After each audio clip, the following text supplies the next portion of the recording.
오늘 말씀은 나훔 1장입니다. 니느웨에 대한 경고라는 주제로 말씀을 전하겠습니다. 하나님 앞에 죄악이 하늘에 닿았던 아수르의 수도 니느웨를 향한 하나님의 경고는 요나 선지자를 통해 전해졌습니다. 이미 요나서를 통해 살펴봤듯이 40일이 지나면 니느웨가 망할 것이라는 선지자의 외침은 니느웨 왕으로부터 짐승에 이르기까지 회개의 모습을 보였다고 했습니다. 당시 하나님은 좌우를 분별하지 못하는 12만 명을 불쌍히 여기지 않겠느냐고 하시면서 용서해 주셨습니다. 그로부터 약 100여 년이 지난 후 하나님은 또다시 선지자를 보내십니다. 바로 나훔 선지자입니다. 잠깐의 뉘우침을 통해 인간성을 회복했던 아수르는 결국 재버릇 남주지 못한다는 말처럼 하나님의 심판을 받을 수밖에 없는 죄악의 구렁텅이에서 벗어나지 못했습니다. 요나 선지자는 저렇게 악한 민족이라도 회개하면 살려주실 거죠? 이런 질문을 했었는데 이제는 그런 질문도 필요 없었습니다. 선택받은 이스라엘도 심판을 통하지 않고는 회복이 불가능할 정도가 되었듯이 아수르도 그렇게 되었기 때문입니다. 나훔은 바로 그 심판의 메시지를 전했습니다. 1절 니느웨에 대한 경고 곧 엘고스 사람 나훔의 묵시의 글이라. 묵시라는 말은 요한계시록처럼 최후의 심판과 관련된 메시지라고 했습니다. 니느웨도 그러한 하나님의 심판을 피할 수가 없었던 것이죠. 2절 여호와는 질투하시며 보복하시는 하나님이시라. 여호와는 보복하시며 진노하시되 자기를 거스르는 자에게 여호와는 보복하시며 자기를 대적하는 자에게 진노를 품으시며. 약 100년 전 요나 선지자를 통해 베푸셨던 은혜를 생각해 볼 때 은혜를 저버린 아수르의 죄악을 하나님께서 그냥 묵인하실 수만은 없었습니다. 요나서를 통해 용서하시는 하나님의 사랑에 대해 말씀을 하셨다면 나훔서를 통해 공의로 심판하시는 것도 하나님의 사랑이라는 것을 말씀하고 계십니다. 여러분은 이 말에 동의를 하십니까? 공의로운 심판도 사랑이라는 것을 말입니다. 만약에 공의로운 심판이 없다면 이 세상이 바른 길로 갈 수 있을까요? 아마도 걷잡을 수 없는 죄악의 소굴이 되고 말 것입니다. 소돔과 고모라처럼 말입니다. 하나님은 질투, 보복, 진노하시는 분이심을 잊지 않아야 합니다. 6절 누가 능히 그의 분노 앞에 서며 누가 능히 그의 진노를 감당하랴. 그의 진노가 불처럼 쏟아지니 그로 말미암아 바위들이 깨지는도다. 하나님께서 출애굽을 시키실 때 당시 세계 최강이었던 애굽을 녹다운 시키지 않으셨습니까?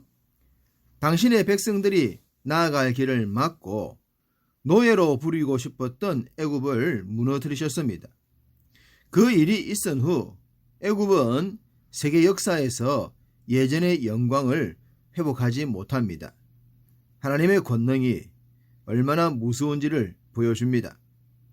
제국 500년을 자랑했던 아수르도 예외가 아니었습니다. 지금 나훔 선지자가 예언을 하고 있듯이 말입니다. 하나님의 진노의 채찍을 피할 인생은 없습니다.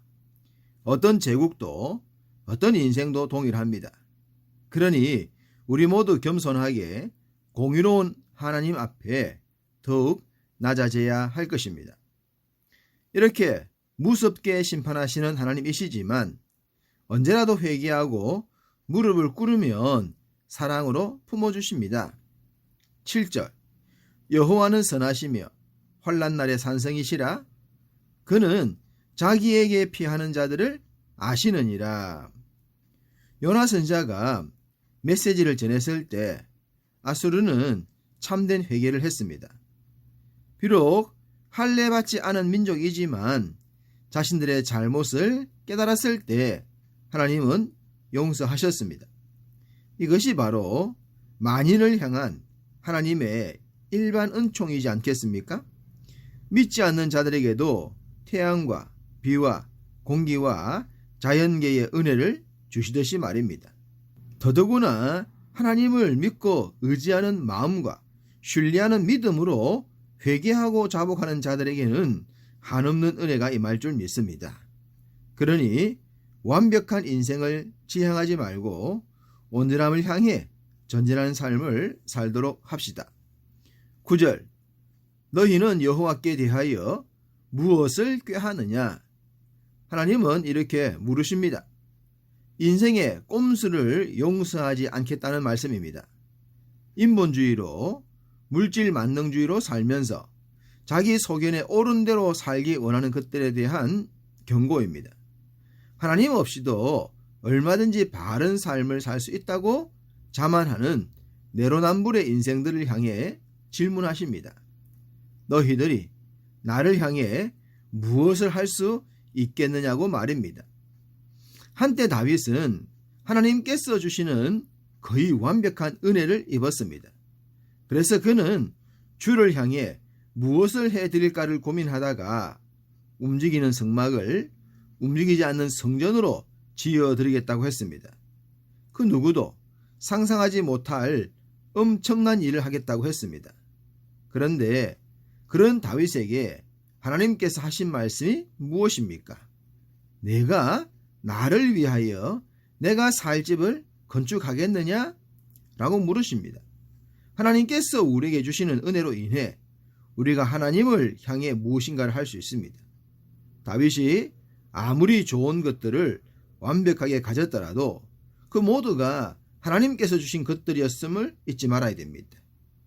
좋은 일이든 인간적인 일이든 하나님 앞에 자신을 내세울 인생은 없습니다.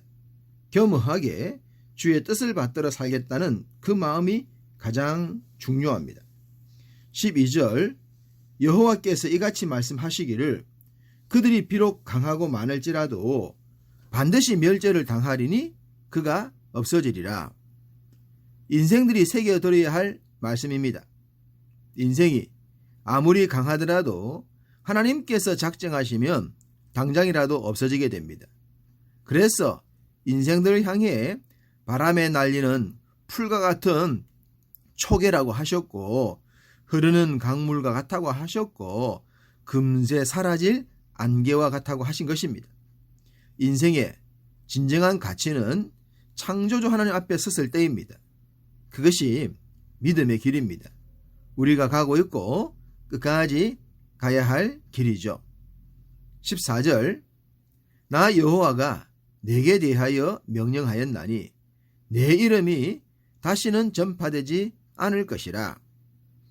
엄청난 제국을 자랑했던 정복자들의 이름이 아름다울까요? 그들이 흘린 피를 생각한다면, 그들로 인해 눈물 흘린 인생들을 생각한다면 말입니다. 그들의 이름은 결코 아름답게 전파될 대상이 아닙니다. 현재의 세상과 다가올 미래까지 전파될 아름다운 이름은 딱 하나뿐입니다. 15절, 볼지어다 아름다운 소식을 알리고 화평을 전하는 자의 발이 산 위에 있도다. 무엇이 아름다운 소식이며 무엇이 화평의 소식입니까? 인생들의 저변에 깔려있는 죄성을 조절하게 하시며 죽음으로 끌고 가고 있는 사탄의 권세를 부숴주시고 지옥으로 갈 인생들을 천국으로 인도하여 주시는 예수 그리스도, 그분에 대한 소식이지 않겠습니까? 바울은 그리스도를 만나 이 소식을 접하게 됩니다. 그 후 사람을 죽이는 삶에서 사람을 살리고 사람을 살리기 위해 자신의 목숨을 내어놓는 삶을 살게 됩니다. 그런 그가 했던 고백이 이 고백과 동일합니다. 로마서 10장 15절, 아름답도다 좋은 소식을 전하는 자들의 발이여 함과 같으니라. 제국의 소식이 아름다운 것이 아닙니다. 정복자들의 소식도 물론 아름다운 것이 아닙니다. 이 세상의 모든 소식 가운데 유일한 기쁨의 소식, 좋은 소식은 예수 그리스도에 대한 말씀입니다. 지금 성탄의 계절의 주인공이신 그분 말입니다. 이 좋은 예수님을 더욱 귀하게 여깁시다. 그리고 그 주님과 함께 여러분의 삶이 더욱 복되고 아름다우시기를 주님의 이름으로 축복합니다.